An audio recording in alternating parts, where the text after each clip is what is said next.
Hey, good morning and happy hump day. It's Wednesday, January 27th. Good morning. A little early this morning. For some reason, I woke up at like 5 a.m. today. I'm not sure why. But I figured I would wear this sweet vintage wrestling hoodie, old WWF hoodie. It's actually not old. It's actually fairly new. Just bought it a couple of months ago. Ken had sent me a link to a YouTube video about the 10 most surprising entrants, I think, in the Royal Rumble's history. Royal Rumble is this Sunday. I actually just renewed my WWE Network subscription about a month ago. When we got YouTube TV, WWE Network made a change like a year and a half ago where it was no longer supported on like a lot of like everything I own except my iPhone. It was no longer supported on my iPad because it was too old. Both of my smart TVs in my house didn't. In fact, the one here in the basement was only like 6 months old, maybe a year old. So it wasn't supported on like any of my devices. So I canceled my subscription. I had been a subscriber since the beginning in 2014. So now I won't miss the Royal Rumble this year. It's this Sunday. So thanks, Ken, for the YouTube link. There was some awesome names, some fun names in there. And it was great commentary on some of the surprise, like what in the heck are they doing in the Royal Rumble entrance. Zach, good morning. Got to eat those vitamins. Hulk Hogan's on here somewhere. I'm not sure. Oh, there he is. Hulk rules. Can you see him? There he is, Hulk. So woke up early, and I have a lot to talk about this morning. So I did not receive any mail. Now, first I'll talk about the snow. So I didn't think I was going to run to the post office, but the snowplow did come through. We're in a subdivision, like not in the contiguous part of any city. So we're kind of off the beaten path out here. So sometimes it's a couple days before snowplow gets to our neighborhood. Fortunately, they came in the afternoon. So I did go to the post office after work yesterday. But the mailman did not come through our neighborhood yesterday, so did not get any mail delivered to my mailbox at home. In the morning, there were, counting the fireplace repairman that came to my house, I saw 3 because my office faces the front window that looks over the street, and there were 3 cars that attempted to come up, and we're on a slight hill. If you go from west to east, 3 cars, none of them made it, including the fireplace repairman. It took 3 of us to get him unstuck from the street because of all the snow. I think when it was all said and done, we got 8 or 9 inches, and it was blowing and drifting, which made things significantly worse on the streets. So neighbor across the street was out, so he came over and helped, and actually he had this like metal shovel that and he frickin' picked away. There was the van was kind of like held up on like an ice buildup from the last snowstorm that froze over. Was able to scrape underneath the tires to get him some concrete to get some traction, but he couldn't get up. He backed out, and since his van's rear wheel drive, he had to actually back down the whole street, which is like a half a block. So he had to, and that was actually the other cars that got stuck ended up having to do that, just reverse course and back it all the way to we have a roundabout at the end of the street, and back to the roundabout to one of the more main streets in our neighborhood. So that was fun. But the fireplace is fixed.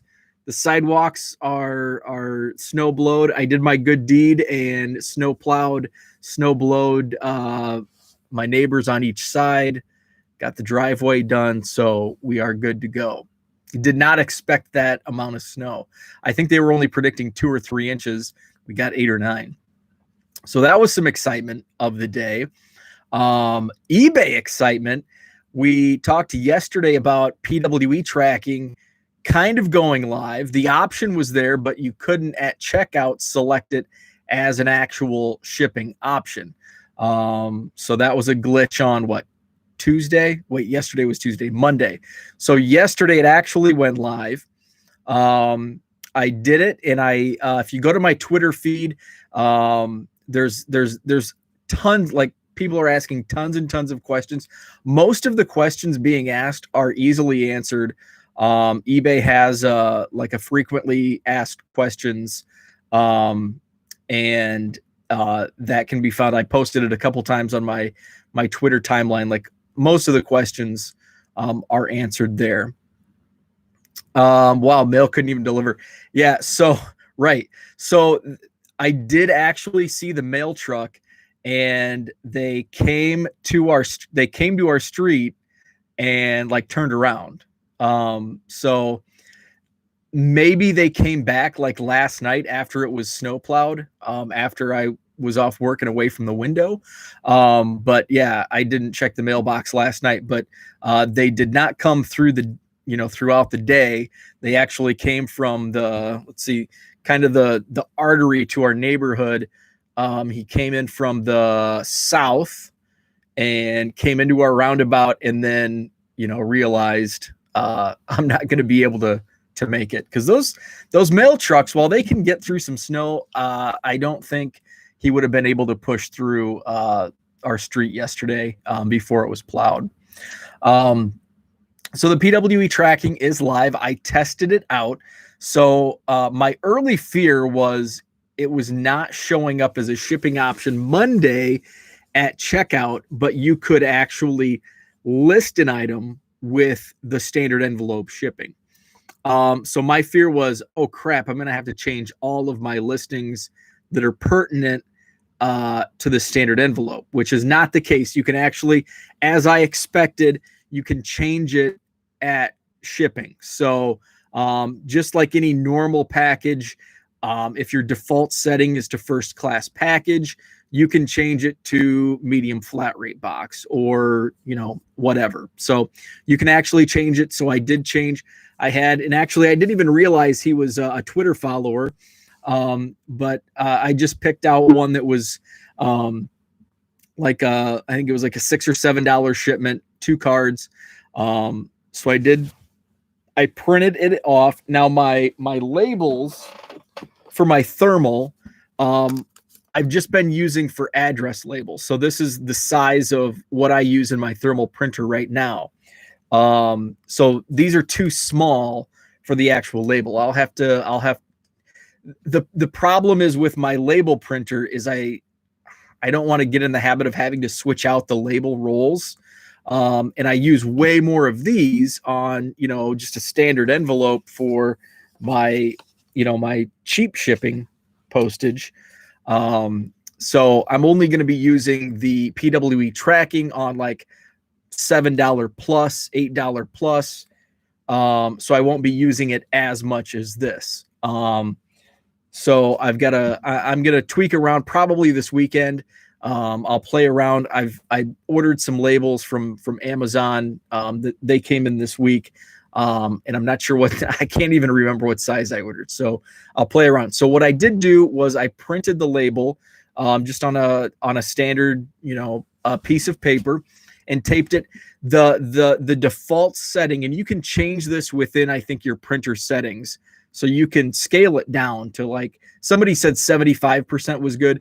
Now on a standard number 10 envelope, and this is a number 10 envelope, the label default setting is perfect. And I showed a picture of what it looks like as well. Morning, Herman. So, and then I just tape it on. So that was my guinea pig. Worked well. I'm not sure the tracking is not, the tracking number itself cannot be tracked within the USPS website. Apparently it's like a third party tracking. So the tracking starts with like a ESUS number. But Who's Your Card Company said that he was receiving some updates on that tracking. So I'm going to go back in after this and check it to see if there's tracking actually right now, because I remember exactly the item that that it was. Okay, let's go to sold. It was Daniel Jones. So, and I think Brad yesterday mentioned about the plastic. So I reread some of the rules. Track package. It's okay. So yesterday's PWE with tracking. I mailed it out yesterday afternoon after work. So I have the tracking number provided at 11:55 a.m. Label created January 7. Okay, so it must have been received at 7:55 p.m. There's an in-transit update at 10:53 p.m. last night.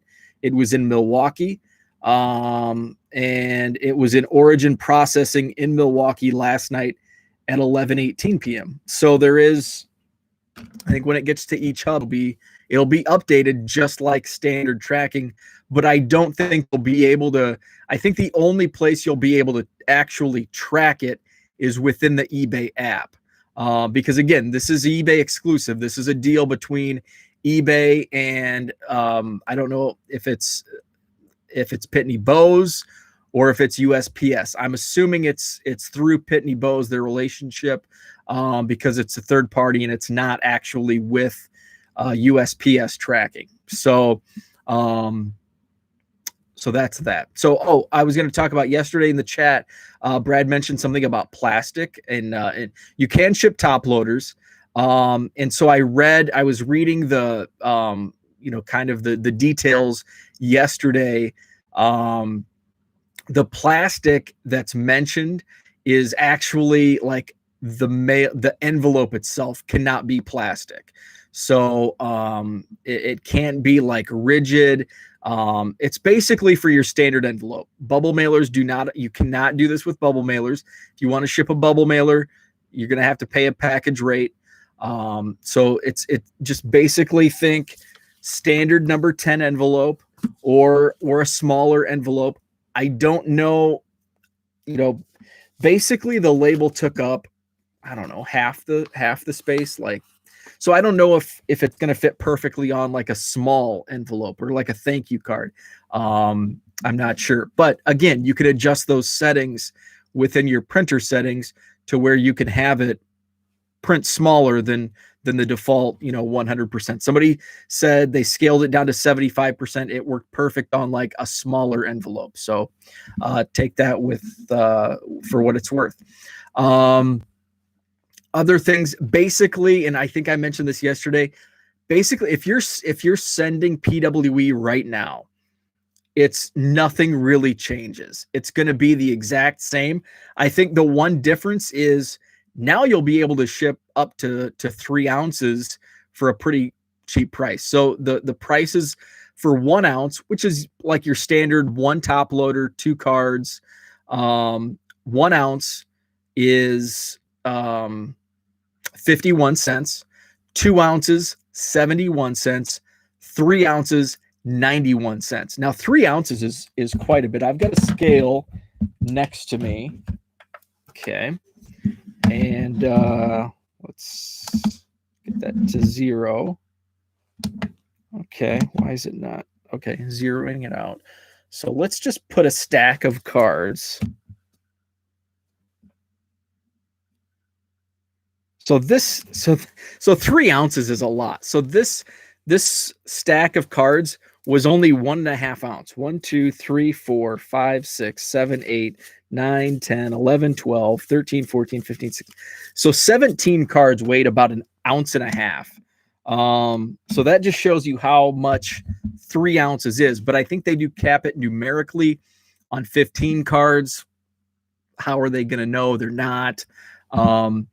I'm not comfortable sending that many cards PWE. Maybe down the road, once this thing gets going, I will. But I'm going to stick to because basically it's kind of a price thing. Texas Card Dude says 15 cards is tough to stuff into a PWE. Yeah, so this is 16 cards here. This is 16 cards, and it's gonna be pretty thick, and I'm gonna want to protect this. So whether it's cardboard or a couple top loaders. So now you're adding a little weight. So this is 16, and I'm gonna throw the envelope on here. So now it goes up to, geez, it's still under 2 ounces. That's surprising. With all the shipping I do, I'm surprised that the weight is not more than that. So yeah, it's doable, but I probably won't do it. I know people do, and it works. That has to be non-machinable, and that's a great point you bring up. And a few people on Twitter last night were asking, is this non-machinable? That I don't know. First off, I am not a non-machinable person. Like I've shipped thousands and thousands and thousands of PWE with top loaders, and they've probably gone through machines and no damage. I have received in the last year, I've probably shipped out more than 5,000 PWE, and certainly not that many bubble mailers, but I've had bubble mailers just chewed up, eaten up probably 3, 4, 5 times in that same time period. 0 PWEs have been damaged that I've shipped out or received. I don't receive too many, but none have been damaged. So Brad, I don't know about the whole non-machinable, because the eBay rules state you can ship up to 15 cards and 3 ounces or less. Basically 3 ounces is a lot, and I would think it, no matter what it is, even if it's baseball cards are light, like 3 ounces is 3 ounces, and anything 3 ounces in a PWE is going to be non-machinable. So these rates, this PWE with tracking through eBay, has to be non-machinable, because basically anything you send at 2 to 3 ounces is going to be non-machinable in a white envelope. So I don't know the answer, but just taking an educated guess that these rates are non-machinable rates. So maybe I'll send one to like my PO box. Maybe I'll do that today. I'll send like 15 cards, 15 junk wax cards to my PO box with the tracking. Well, no, I can't do that because it'd have to be through eBay. I don't know. Maybe I'll do a PWE trade or send somebody some cards. So I'll have to think that through and see, or just monitor. I know a lot of people are doing some experiments with this as well. So 3 team bags, I cannot imagine sending that many machinable. No, and no, they can't be machinable because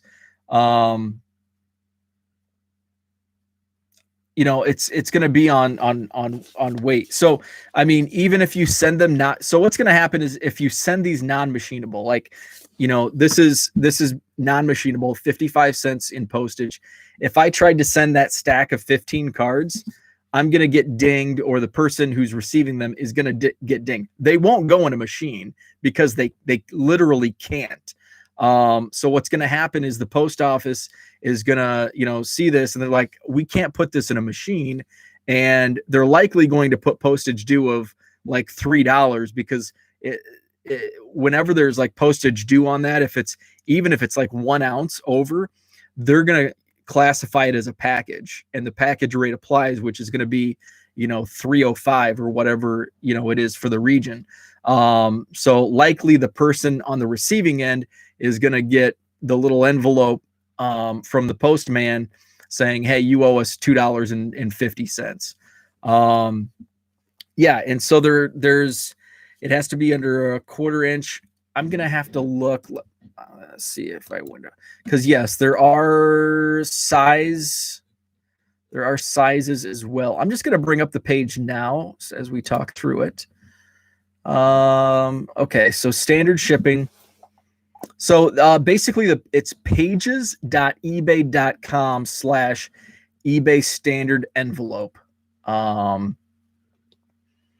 Okay, so we're going to go down to envelope details. So the max thickness is 1/4 inch. Max weight 3 ounces. Envelope thickness should be uniform, no thicker than 1/4 inch at any point, not too rigid. Envelopes should have an aspect ratio. Envelope is not enclosed.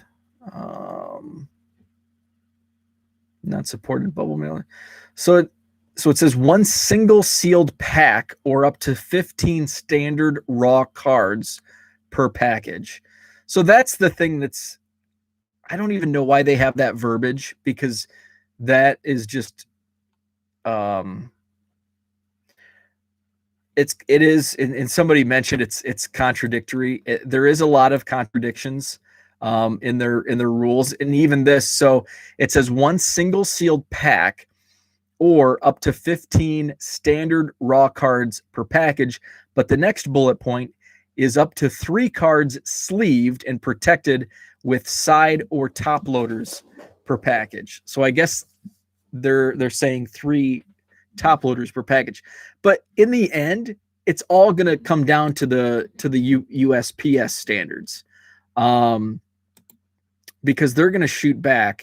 If 15 standard raw cards, if you put 16 in there, but if it doesn't meet the 1/4 inch, or 3 top loaders, you can fit 4, but it falls under 3 ounces and under 1/4 inch.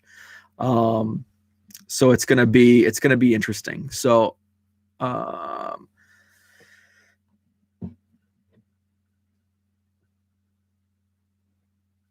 that makes it machine team bags, left side, right side, 1 in the middle.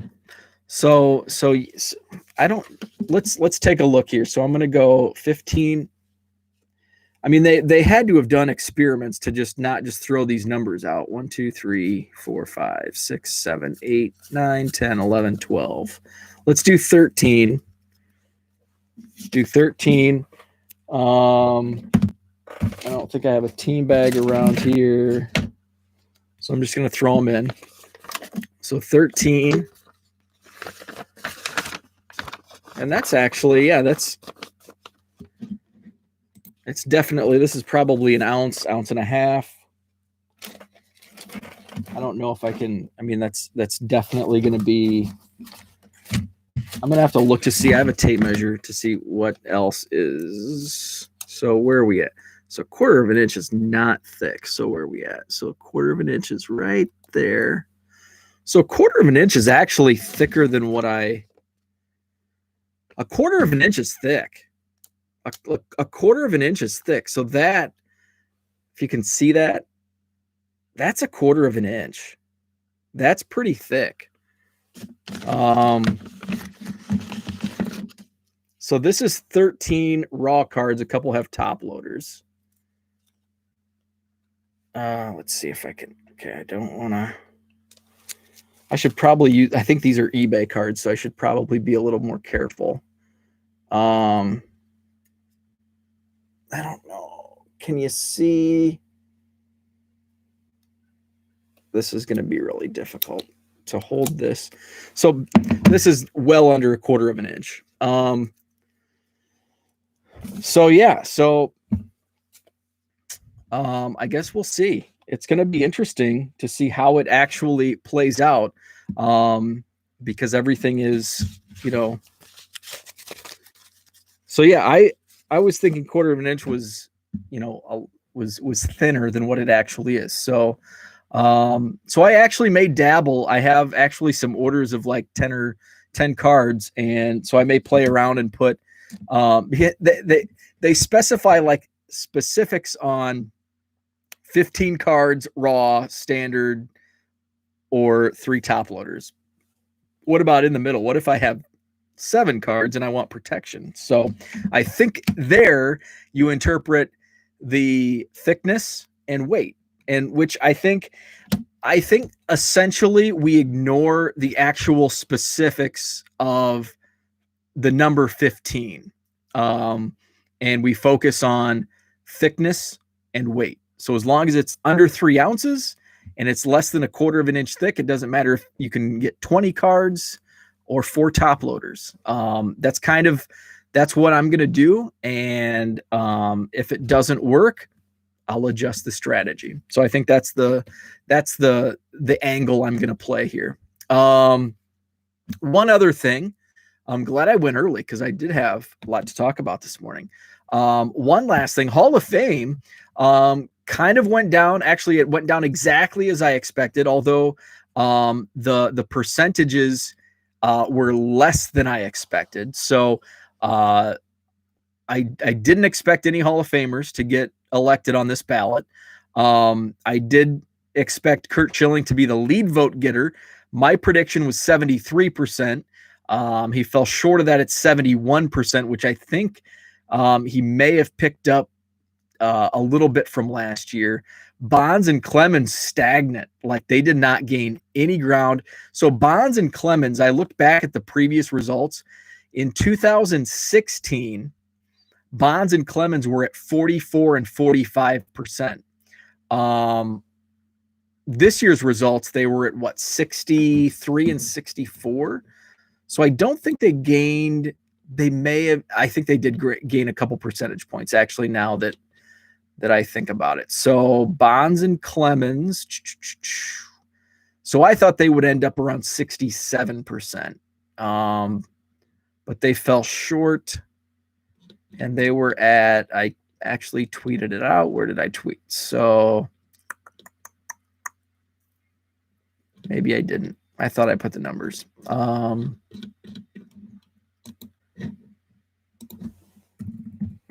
But they were at 44 and 45% in 2016. And then they made a huge jump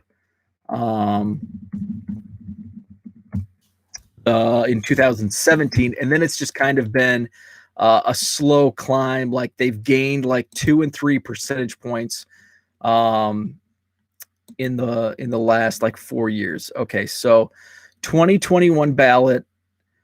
So they were only at 60, basically 61%. So Clemens came in at 61.0%. Bonds was 60.7%. In 2020, Clemens was at 61%, Bonds was at 60.7%. So they gained like 0 ground, like the exact same percentages. 2019, it was Clemens 59.5, Bonds 59.1. In 2018, it was Bonds 56.4, Clemens 57.3. In 2017, Clemens was 54.1 and Bonds 53.8%. And then that 16 ballot was when Clemens was 45 and Bonds 44. So they've gained ground every year except this year, gained 0 ground on the 2021 ballot. So I do not think. I thought last year, seeing the numbers scaling up, they were going to gain another 3-4 percentage points this year, maybe more. This is their 9th time on the ballot, and then they'll get just enough in 2022, their final ballot, to make the Hall of Fame. I don't think that's going to happen. They gained no ground this year. I think there probably are some voters that are punishing them and making them wait until the 10th ballot. But I think they need 50, somewhere in the neighborhood of 55 additional votes. They need 55 no's to turn to yes next year. And I just don't think there's going to be enough of those votes. Maybe 10 max. So I don't think Bonds and Clemens are in. Curt Schilling asked to be removed from next year's ballot. He's so close. He was like 13 or 16 shy this year. So it's going to be interesting. to see next year is going to be like one of the most interesting ballots in voting in the Hall of Fame's history, because not only do you have the final ballots for Schilling, Clemens, Bonds, Schilling's asking to be removed. David Ortiz and Alex Rodriguez appear on the ballot for the first time next year. How are they going to be the voters that don't vote for Bonds and Clemens? How are they going to handle A-Rod and Ortiz? Interesting. Next year is going to be fun on the Hall of Fame. Zach says Burley got more than I thought. Yeah, he did. So did Tim Hudson. I think Tim Hudson went over the 5% mark, so he stays on for another year. So that's all I have for now. Thanks for tuning in. Thanks for the chat. And you can check out the website, 1millioncubs.com. eBay store link, top of the page. It's also accessed 99centcards.com. Have a great Wednesday.